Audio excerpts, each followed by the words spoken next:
भी ऐसा है जो फॉर द फर्स्ट टाइम मुझे यहाँ पर देख रहा है, तो मेरा नाम अदिति है। पेपर 1 और पेपर 2 कंप्यूटर साइंस आप लोगों के लिए मैं यहाँ पर लेके आती हूँ। हम लोग यूजीसी नेट एग्जामिनेशन के लिए यहाँ पर प्रिपेयर कर रहे हैं, सभी के सभी रिसर्च एंट्रेंस एग्जामिनेशन के लिए भी हम लोग प्रिपेयर कर रहे हैं, और साथ ही साथ अगर आप लोग सेट एग्जाम के लिए प्रिपेयर करना चाहते हो तो भी आप लोगों के लिए जो चैनल पर वीडियोज है वो हेल्पफुल होते हैं। अगर आप सभी लोग हमारे साथ ज्वाइन करना चाहते हो तो आप लोगों को पता है जेआरएफ अड्डा एप्लीकेशन अपनी और साथ ही साथ जेआरएफ अड्डा वेबसाइट भी अपनी, तो आप लोग हमें वहां पर भी फॉलो कर सकते हो। अगर आप हमारे पेड बैच में आना चाहते हो दिसंबर वाले के लिए तो पेड बैच पर भी आप लोग आ सकते हो। ये कंप्लीट पैकेज है जो आप लोगों को मिलता है, ठीक है। पेपर 1 प्लस पेपर 2 की कंप्लीट तैयारी होती है, वीडियो कोर्सेज होते हैं, 22-23 के प्रीवियस ईयर सॉल्यूशन हो रहे हैं, हर सैटरडे को हैंडबुक मिलती है पेपर 2 की और टेस्ट सीरीज मिलती है पेपर 1 प्लस पेपर 2 की। आर्ग्यूमेंट जो होता है उसका मतलब ये होता है जो पी और सी फॉर्मेट के अंदर ओ, जैसे कि या तो मैं यूनिवर्सिटी जाती हूँ या मैं गार्डन जाती हूँ।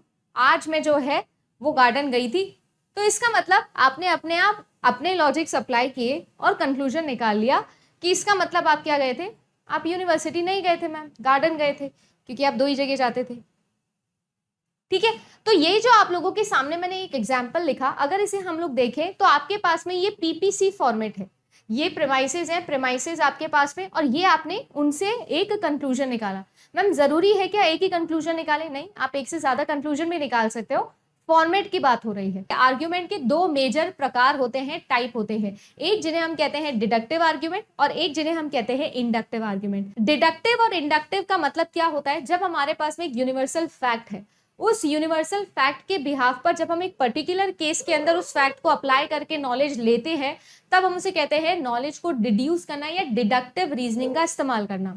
जैसे फॉर एग्जाम्पल मैं आपको बोलूं कि जो सन होता है वो हमेशा ईस्ट के अंदर राइज करता है, और जब मैं खड़ी हूं मेरे घर की बालकनी के अंदर तो सूरज मेरे दाएं तरफ है, इसका मतलब जो मेरा घर है वो नॉर्थ फेसिंग है। समझ में आया मैंने क्या बोला? तो ये क्या है, ये क्या है? ये एक प्रकार का मैंने आप सभी के सामने डिडक्टिव आर्ग्यूमेंट रखा। मैं किसी एक प्रीमाइस के बिहाफ पर 100% श्योरिटी के साथ में कोई भी कंक्लूजन निकालती हूं, तब हम उसे कहते हैं डिडक्टिव आर्ग्यूमेंट। इसी तरीके से अगर मैं इंडक्टिव आर्ग्यूमेंट की तरफ आऊं तो इंडक्टिव रीजनिंग का मतलब क्या है? जब मेरे पास में छोटे छोटे पर्टिकुलर केसेस होते हैं, छोटे छोटे एग्जाम्पल केसेस होते हैं, उन एग्जाम्पल केसेस के साथ में मैं क्या करती हूं, उन एग्जाम्पल केसेस के साथ में मैं कुछ कलेक्टिव यूनिवर्सल थ्योरी बना दूं, तब हम उसे कहते हैं इंडक्टिव आर्ग्यूमेंट, ठीक है ना। पर्टिकुलर से या स्पेसिफिक से जनरल की तरफ जाना, पर्टिकुलर से यूनिवर्सल की तरफ जाना इंडक्टिव रीजनिंग का काम होता है, जिसके अंदर क्या नहीं होगी, 100% श्योरिटी नहीं होगी। उसके अंदर क्या होगा, उसके अंदर प्रोबेबिलिटी होगी, प्रोबेबल होगा। अब जो आप लोगों के डिडक्टिव आर्ग्यूमेंट होते हैं उनके अंदर आपको 2 टर्म समझनी है। आपके डिडक्टिव आर्ग्यूमेंट या तो वैलिड हो सकते हैं या फिर कैसे हो सकते हैं, इनवैलिड हो सकते हैं। अगर आपको वैलिड आर्ग्यूमेंट या इनवैलिड आर्ग्यूमेंट समझने हैं तो सबसे पहला स्टेज तो है कि आपको ये पता लगाना है कि क्या आर्ग्यूमेंट डिडक्टिव है या नहीं। किसी भी प्रकार का इंडक्टिव आर्ग्यूमेंट कभी वैलिड इनवैलिड के टेस्ट में आएगा ही नहीं। तो स्टेप 1 क्या है, डिडक्टिव है कि इंडक्टिव है। अगर डिडक्टिव है तब वैलिड और इनवैलिड के लिए चेक करोगे। अब देखो मैं बहुत छोटी सी एक ट्रिक आपको सिखाने वाली हूं। वैलिड आर्ग्यूमेंट जो है वो इस प्रकार के आर्ग्यूमेंट्स होते हैं जिनके अंदर आप सभी लोगों को ये समझना है कि आपके जो प्रीमाइसेस हैं अगर वो ट्रू है तो आपका कंक्लूजन ट्रू होना चाहिए। अगर आपकी प्रीमाइसेस फॉल्स है स्टिल कंक्लूजन ट्रू है तो भी वो वैलिड है। अगर आपके लिए एक प्रीमाइस फॉल्स है एक प्रीमाइस ट्रू है फिर भी आपका कंक्लूजन ट्रू होना चाहिए। यानी कुल मिला के आपके पास में अगर आपका कंक्लूजन फॉल्स हो जाता है, आपका कंक्लूजन फॉल्स हो जाता है ट्रू प्रीमाइसेस के बिहाफ पर, इसका मतलब आपका ये जो आर्ग्यूमेंट है ये कैसा है, इनवैलिड है। नहीं तो हर केस के अंदर वो वैलिड होगा। कुल मिला के ट्रू आर्ग्यूमेंट के साथ में फॉल्स कंक्लूजन आप नहीं निकाल सकते, अदरवाइज आपका डिडक्टिव आर्ग्यूमेंट इनवैलिड हो जाएगा। अदरवाइज हमेशा हमेशा आपका आर्ग्यूमेंट कैसा होगा, वैलिड होगा। आपने बता दिया डिडक्टिव है कि इंडक्टिव है, आपने ये भी बता दिया कि वैलिड है कि इनवैलिड है। अब बात आती है साउंड या अनसाउंड आर्ग्यूमेंट के ऊपर। क्या, साउंड और अनसाउंड आर्ग्यूमेंट के ऊपर।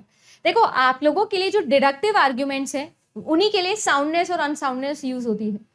अगर आपके प्रिमाइस रियल लाइफ के अंदर ट्रू है ना, तो वो प्रिमाइसेस आपके लिए कैसे होंगे, रियल लाइफ में असली वर्ल्ड के अंदर अगर ट्रू है तो वो आपके साउंड आर्ग्यूमेंट होंगे, और अगर वो रियल लाइफ के अंदर ट्रू नहीं होते तो वो अनसाउंड आर्ग्यूमेंट है। जैसे देखो यहाँ पर ऑल कैट्स आर मैमल्स और mammals are animals, all cats are animal, deductive है, वैलिड है और साउंड भी है। क्यों? सभी के सभी कैट्स मैमल होती है क्या? मैमल मतलब जो रिप्रोड्यूस कर सकते हैं उनको मैमल्स कहते हैं। ह्यूमन बीइंग भी एक प्रकार का मैमल है, कैट भी एक प्रकार की मैमल है, बिल्कुल है। क्या जो मैमल है वो एनिमल होते हैं? यस मैम होते हैं, हम भी सोशल एनिमल है। क्या सभी के सभी जो कैट्स है वो एनिमल हो गई? बिल्कुल हो गई।